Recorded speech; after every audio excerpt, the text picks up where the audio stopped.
बिस्मिल्लाहिर्रहमानिर्रहीम। अस्सलामुअलैकुम वरहमतुल्लाहि वबरकातुहू।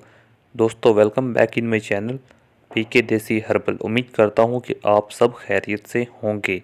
जी तो नाजरीन, चलते हैं वीडियो की जानब पर। उससे पहले मैं बताता चलूँ कि अगर आप हमारे चैनल पीके देसी हर्बल पर न्यू हैं तो बराए मेहरबानी हमारे चैनल को सब्सक्राइब कर लें ताकि हमारी आने वाली नई इन्फॉर्मेटिव वीडियो आप तक बआसानी पहुंच सके।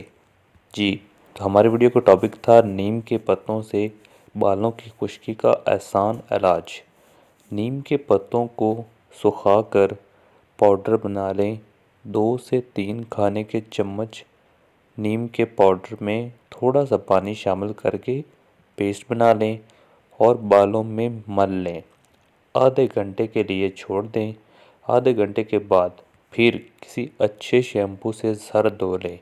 हफ्ते में 2 से 3 मरतबा ये अमल दोहराएं और उसके बाद इंशाअल्लाह खुश्की से मुकम्मल निजात मिल जाएगी।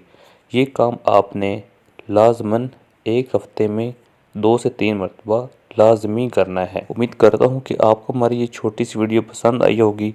अगर पसंद आई है तो बराए मेहरबानी हमारे चैनल पीके देसी हर्बल को सब्सक्राइब करना बिल्कुल ना भूलिएगा और वीडियो पर एक छोटा सा लाइक भी कर दें।